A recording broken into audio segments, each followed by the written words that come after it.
Now, with Nigeria's unemployment figures at an all-time high of over 23% and more when the underemployment figures are also included, it is expedient that the gap between industry skills and majority of the Nigerian youth are empowered for career and entrepreneurial success. Now joining me is Molade Adeniyi. She is the CEO of West Africa Vocational Education in Nigeria, which is focused on leveling the playing field for young people to access the skills and opportunities to be employed. Thank you so much for joining me in the studio. Thank you for having me. It's a pleasure to be here. Certainly. Now, we're well aware of the situation of unemployment here in Nigeria. However, the good thing is you try to equip these young Nigerians and Africans, as it were, bridging the gap between what is necessary, which is the industry skills, and, you know, the gap therein. So what exactly would you say you have found working with these Nigerians? Okay, so I think I'll start off by saying that I think you're actually a little bit conservative with your 23%. The number is probably a lot higher than that. And the statistics also show that more than 50% of the population in, let's just talk about Nigeria alone, but also Africa, is young people under the age of 25. So this is where the bulk of the people are. Now, you have employers who have jobs, you know, they have vacancies and they're looking for people to fill these vacancies.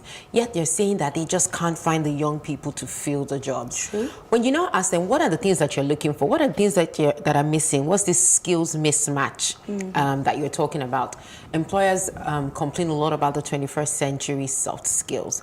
So yes, I want to employ an accountant, but I also need to employ an accountant that has a little bit of emotional intelligence, that has great communication skills, both verbal and non-verbal, and even written communication. And employers are finding that these softer side of things are the things that are really, really missing. On the other hand, you have these young people who are ready to work, they're willing to work, but they're not aware that they do not have these skills. So let's even talk about the people who have gone to school, graduates. Our universities are amazing, or our higher institutions. They're good at giving you the hard skills, the technical skills, the know-how to be an accountant, as an example, the numbers. But we overlook the softer side of these skills: communication, customer service, empathy, emotional intelligence, teamwork, problem solving, critical thinking. So what we do at WAVE is try to bridge this gap. So we have a 3-week intensive program where we bring young people in between the ages of 18 and 35, and all we're teaching are the soft skills. How do you apply them? They're activity-based teachings, and we hope that at the end of our program, employers, we now present this, we call them job-ready skills. So we now present these young people to the employers to say, now they have these softer skills, you need to then support them with whatever job required skills that will help them excel on the job. So it's those, that's where we really see the skills mismatch. And for businesses, I know that you've had, you know, your bit in the pharmaceutical industry and the rest of it. What would be the economic impact of a lack of this skill on people's businesses? So what happens is businesses want to grow. Of course. A business owner wants to be able to, so let's use a retail store, for instance. You want to have one store and maybe have 2 or maybe have 3. But part of the problem is finding the right talent to be able to fit into your one store so that you can now, you know, take yourself out of that business and move into another store. So if we cannot quickly begin to upskill people, especially in the service sector, especially in the hospitality sector, where things like customer service and communication is important, what happens is you're unable to grow, because you find yourself as the owner, as the CEO, you have to be on ground all the time because you're not sure what your people are going to do to the customers. Will the customer come back tomorrow? Will you still have a business? But if we begin to equip people with these skills, people begin to understand the importance of these skills, then whether you're there or not, your business grows and you can move on and grow your business in many other ways as well. All right, so what can we do in terms of sustainable job creation here in Nigeria particularly? So that's a very tough question, because I don't know that everybody will get employed, first of all. I don't know that there's enough white-collar jobs for people, especially as the population is growing. I don't know that there's enough white-collar jobs. We need to start thinking about other ways of employment. Soft skills, what is important about soft skills, or 21st century skills as I like to call them, is it transcends any kind of industry, whether I'm self-employed or whether I'm working for someone. So how do we begin to empower people to run to start their own businesses and run it successfully. What you will find as well is people who are entrepreneurs, people who are running their own businesses, part of the reasons why they can't grow is maybe they don't have some of these softer skills. So they're not able to relate to people in a way that is meaningful enough to cause them business growth. So I know about my sector, but if I can't communicate with you, how will I, translate that customer into more business? So it's very important that we need to start opening up more doors, start encouraging entrepreneurship, but empowering them with the right skills, with the right tax incentives are also important as well, but also with the right funding so that they can begin to start businesses and grow, and they can start employing people. The more new businesses open, the more they can have access to this young population who are looking for work, and we can hopefully start truly solving the problem of unemployment. Now, there's one thing, it's one thing to have the skill, another to monetize it. And you see a number of young people say to you, oh, I can do this, I can do that. Translate it to either the greenback or the Nigerian, Naira. What's your take on this, really?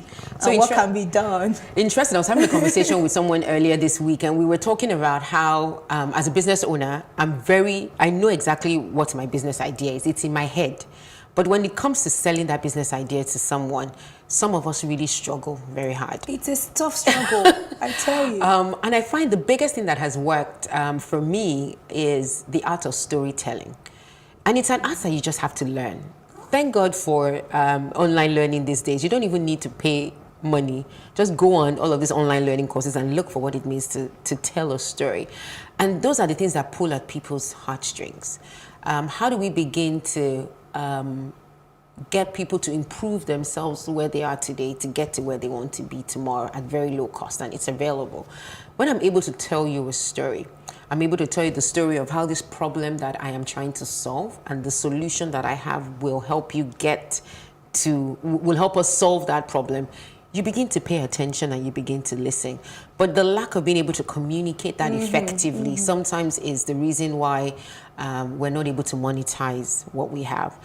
Anybody will only put their money to somewhere where they either see value in terms of a return to them, or even something that hits my heartstrings. You're trying to solve a problem that I can actually see the impact it is having on lives. I can relate with it. I'm more likely to part with my money than if you just present a case and you really don't have any, anything to say about it. So I say all of that to say elevator pitches. How do you just get your message across in the most succinct, but also in the most relevant way that pulls people to you? How can young women and girls start to be more involved?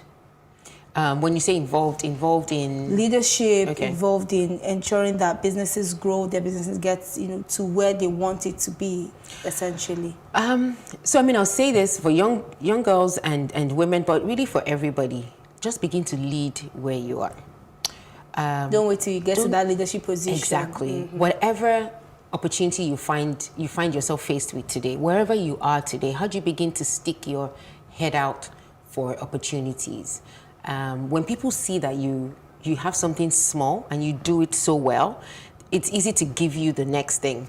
But a lot of times we're all waiting for that big thing to show ourselves. But how do you just, whatever it is that you have the opportunity for today, just take it, do it to the best of your ability, and that will open up doors to other opportunities. And also, put yourself forward for things. So I'll give a classic example. They're putting together a planning committee in your office for, I don't know, for the next annual meeting or something like that. Nominate yourself. Say, I want to be on this committee. I want to head a particular part. Don't wait to be picked. Nominate yourself. Go in there and give it all that you can. Somebody is watching. Somebody is seeing those leadership skills. And when the leadership opportunity comes, they would remember you for that which you have done. So let's just, I would say, start from wherever you are today, and just and don't wait to be handed everything. Thank you so much, Molade, for your time. Because of time, this is all we can have. But thank you so much again. It was a pleasure. Thank you so much for having me. Happy International Women's Day. Happy International Women's Day to you too.